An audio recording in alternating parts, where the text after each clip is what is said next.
Price the lord. ಇಂದಿನ ವಾಚನದ ಧ್ಯಾನಕ್ಕೆ ತಮಗೆಲ್ಲರಿಗೂ ಸ್ವಾಗತ. ಅವರ ಅವಿಶ್ವಾಸದ ಕಾರಣ ಯೇಸು ಅದ್ಭುತ ಕಾರ್ಯಗಳನ್ನು ಅಲ್ಲಿ ಹೆಚ್ಚಾಗಿ ಮಾಡಲಿಲ್ಲ.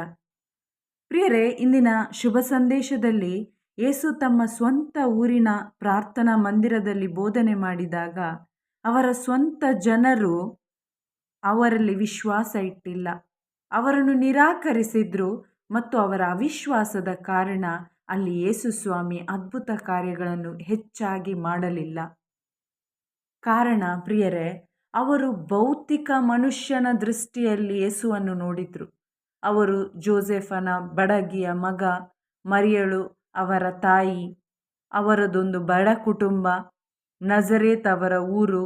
ಈ ರೀತಿಯಲ್ಲಿ ಅವರು ಕೇವಲ ಭೌತಿಕ ಕಣ್ಣಿನಿಂದ ಮಾತ್ರ ಯೇಸುವನ್ನು ನೋಡಿದ್ರು. ನಜರೇತಿನಿಂದ ಏನು ಒಳಿತು ಬಂದೀತು ಎಂಬುದಾಗಿ ಅವರಲ್ಲೇ ಪ್ರಶ್ನೆ ಇತ್ತು. ಅವರ ಅವಿಶ್ವಾಸದ ಕಾರಣ ಅಲ್ಲಿ ಅವರಿಗೆ ಯಾವ ಒಳಿತು ಕಾಣಕ್ಕಾಗಿಲ್ಲ. ಇವತ್ತು ನಾವು ನೋಡಬೇಕಾಗಿರೋದು ಆಧ್ಯಾತ್ಮಿಕ ಕಣ್ಣಿನಿಂದ, ವಿಶ್ವಾಸದ ಕಣ್ಣಿನಿಂದ. ಇವತ್ತು ವಿಶ್ವಾಸದ ಕಣ್ಣಿನಿಂದ ನಾವು ಯೇಸುವನ್ನು ನೋಡಿದಾಗ ಯೇಸುವಿನ ಆ ದೈವತ್ವ ನಮಗೆ ಗ್ರಹಿಕೆಯಾಗುವುದು.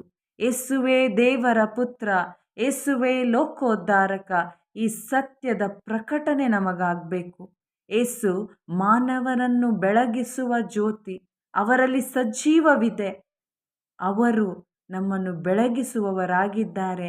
ಅಂಧಕಾರದ ಆಡಳಿತದಿಂದ ಅವರು ಇದೀಗಾಗಲೇ ಬೆಳಗಿಸಿದ್ದಾರೆ ಎಂಬ ಸತ್ಯ ನಮಗೆ ಮನವರಿಕೆ ಆಗಬೇಕು. ಯೇಸು ದೈವತ್ವದ ಪಡಿಯಚ್ಚು, exact imprint of God the Father. ಯೇಸುವನ್ನು ನೋಡಿದರೆ ನಾವು ಪಿತನನ್ನೇ ಕಂಡಂತೆ. ಪ್ರಿಯರೇ, ಇಲ್ಲಿ ಈ ಜನರು, ಯೇಸುವಿನ ಸ್ವಂತ ಜನರು ಯೇಸುವನ್ನು ತಾತ್ಸಾರ ಮಾಡ್ತಾರೆ. ಪ್ರಿಯರೇ, ಅನೇಕ ಸಲ ನಾವು ಸಹ ಈ ಜನರಂತೆ ಕೇವಲ ಎಕ್ಸ್ಟರ್ನಲ್ ಅಪಿಯರೆನ್ಸ್ ನೋಡಿ ಜಡ್ಜ್ ಮಾಡ್ತೇವೆ. ಜನರ ಜಾತಿ, ಭಾಷೆ, ಕಲರ್ ನೋಡಿ ನಾವು ಜಡ್ಜ್ ಮಾಡ್ತೇವೆ. ಅವರು ಮೇಲ್ಜಾತಿ, ಕೀಳ್ಜಾತಿ, ಅವರು ಶ್ರೀಮಂತರು, ಬಡವರು, ಪಾಪಿಗಳು, ಶಾಪಗ್ರಸ್ತರು. ಈ ರೀತಿಯಲ್ಲಿ ನಾವು ಲೋಕದ ದೃಷ್ಟಿಯಿಂದ, ಭೌತಿಕ ದೃಷ್ಟಿಯಿಂದ ಜಡ್ಜ್ ಮಾಡ್ತೇವೆ.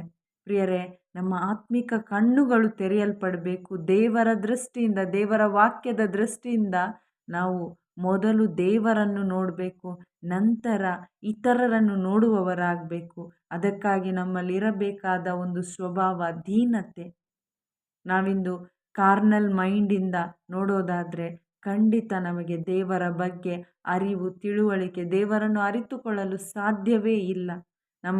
ನಮಗೆ ಇವತ್ತು ವಿಶ್ವಾಸದ ಮೂಲಕ ಮಾತ್ರ ನಾವು ದೇವರನ್ನು ಮೆಚ್ಚಿಸಲು ಸಾಧ್ಯ. ಈ ಸ್ವಂತ ಊರಿನ ಜನ ಆಶೀರ್ವಾದ ಬಾಹಿರರಾದರು.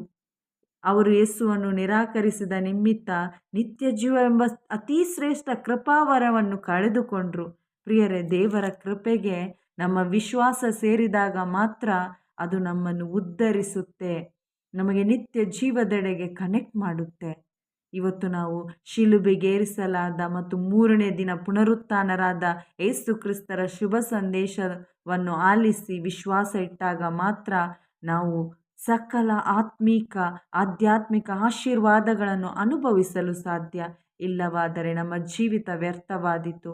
ಯೇಸು ಮರಳಿ ಬರ್ತಾರೆ. ಆ ನೈಜ ಶುಭ ಸಂದೇಶ ಎಲ್ಲರಲ್ಲೂ ಸ್ವೀಕಾರವಾಗಲು, ಎಲ್ಲರ ಆತ್ಮಿಕ ಕಣ್ಣುಗಳು ತೆರೆಯಲ್ಪಡಲು, ಮನೋನೇತ್ರಗಳು ತೆರೆಯಲ್ಪಡಲಿ ಎಂದು ನಾವೆಲ್ಲರೂ ಪ್ರಾರ್ಥಿಸೋಣ ಮತ್ತು ದೀನರಾಗೋಣ. ಆಮೇನ್. Praise the lord.